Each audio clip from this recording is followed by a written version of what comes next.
lumalala ang mga nangyayari sa ating mundo na habang tayo ay tumatanda, lalo namang nagiging hindi mas maganda ang ating kapaligiran. Mas dumadami ang mga sakuna, tumitindi ang mga paghihirap ng mga tao. Lumalala ang mga krimen sa mga lansangan, dumadami ang mga giyera, tumitindi rin ang mga kalamidad sa buong mundo. At ang karamihan ay iniisip na ito ang ating permanenteng tahanan. Ngunit ang tanong ay, totoo ba na darating ang ating Panginoong Diyos at kukunin tayo sa langit na bayan? Ano ang sinasabi ng Panginoon patungkol sa bagay na ito? Ating pag-usapan mga kaibigan ang patungkol sa pangalawang pagparito ng ating Panginoong Hesus. Totoo kaya na siya ay darating sa pangalawa? Atin itong pag-usapan mga kaibigan. May mga pangako na karamihan ay napapako. Kalimitan kasi ay hindi nagiging totoo ang mga sinasabi ng mga tao. Ngunit pag ang Diyos ang nangako, ay talagang ito ay matutupad at hindi pwedeng hindi, sapagat ito ang nais ng ating Panginoon, ang matupad ang lahat ng kanyang mga sinasabi. Dahil hindi sa Diyos kung hindi natupad ang kanyang mga sinasabi. At isang dakilang pangako ng ating Panginoon bago siya pumunta sa langit na bayan na binabanggit sa libro ni John chapter 14 verse 1 to 3. Huwag mabalisa ang inyong mga puso. Nananampalataya kayo sa Diyos, manampalataya rin kayo sa akin.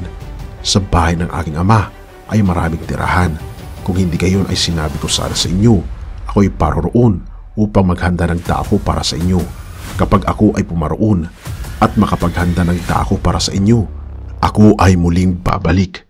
Kayo ay aking tatanggapin sa aking sarili, upang kung saan ako naroon ay dumoon din kayo. Oo mga kaibigan, pinabanggit dito na darating ang ating Panginoong Diyos, ang ating Panginoong Hesus, sapagkat siya ay naghanda ng dakong kalalagyan para sa atin. At ito ay kanyang pangako na talagang tutuparin niya sa hinaharap. Ngunit ating tatandaan, laging may kontrobersiya, laging may labanan kay Satanas at ng ating Panginoong Diyos.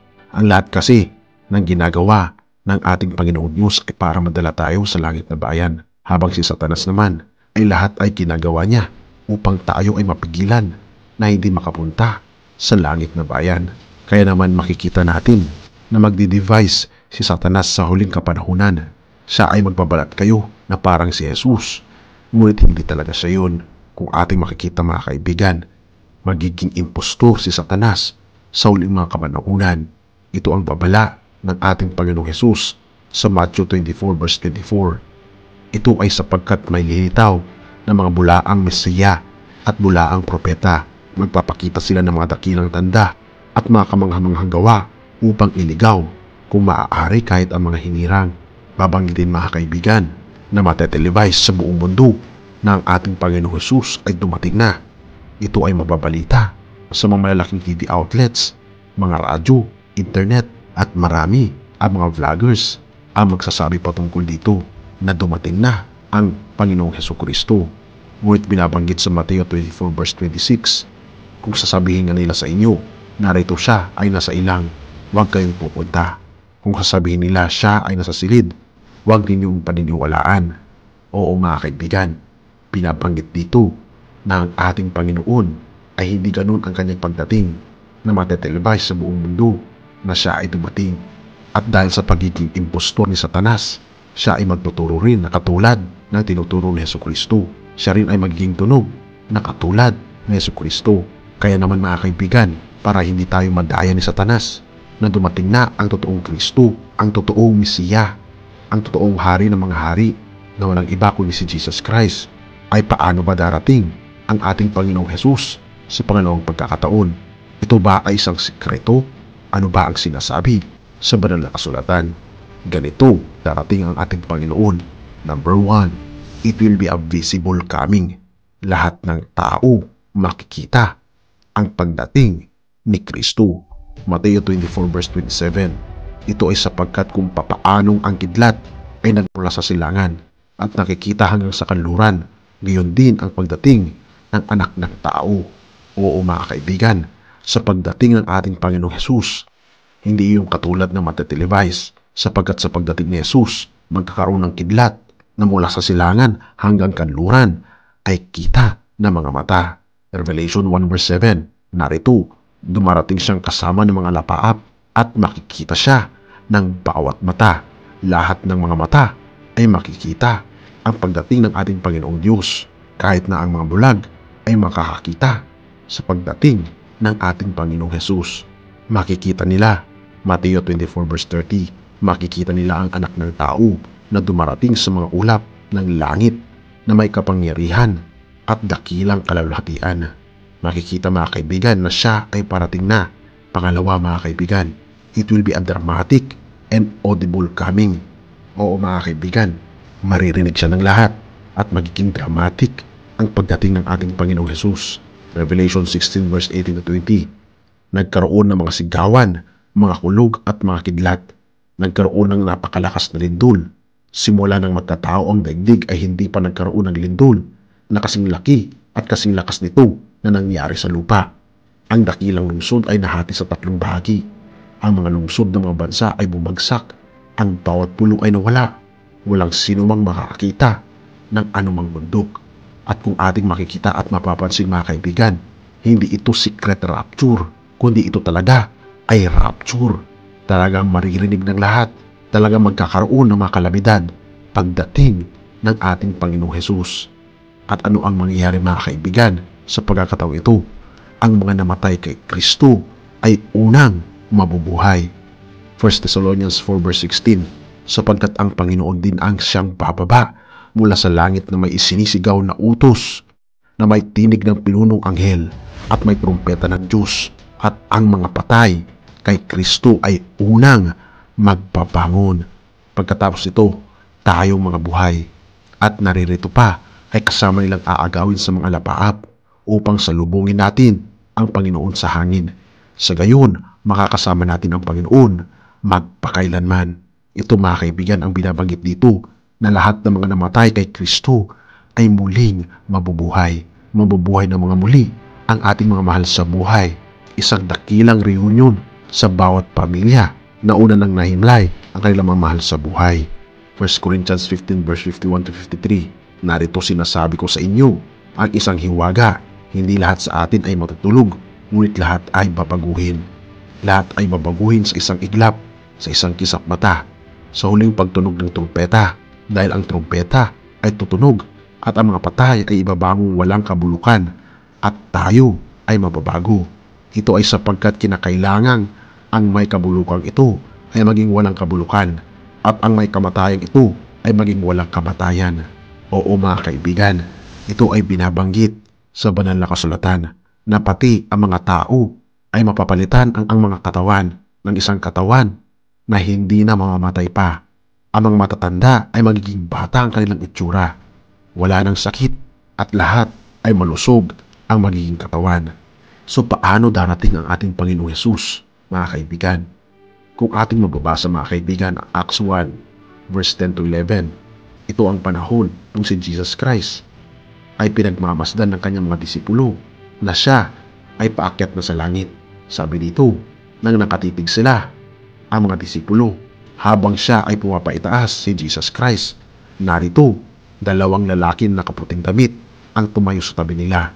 Sinabi ng 2 lalaki, kayo mga lalaking taga Galilea, bakit kayo nakatayo at nakatitig sa langit?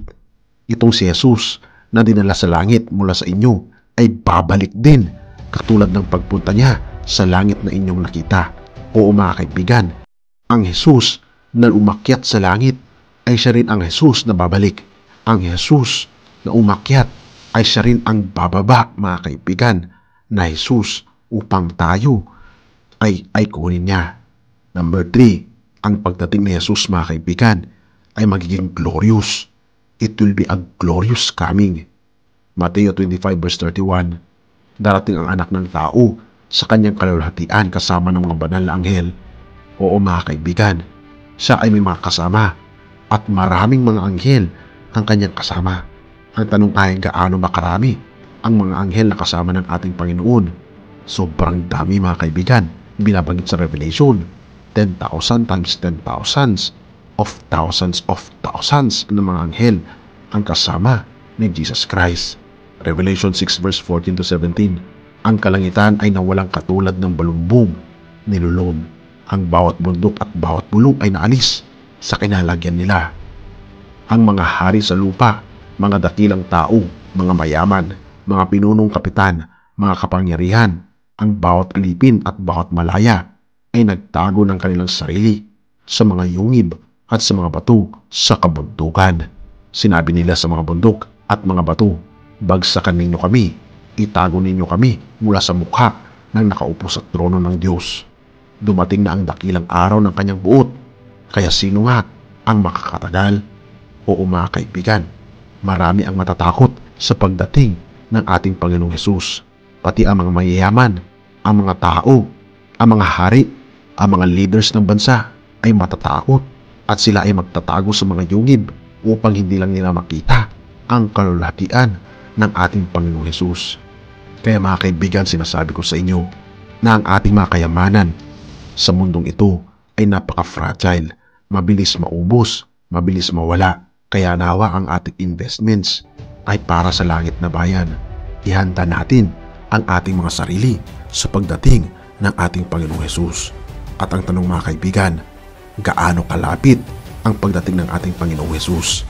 Mateo 24 verse 6 to 10. Ito ang mga senyales na malapit nang dumating ang ating Panginoong Hesus.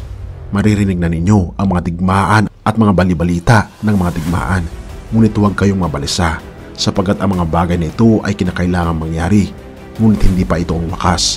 Ito ay sapagkat babangon ang isang bansa laban sa isang bansa, at babangon ang isang paghahari laban sa isang paghahari.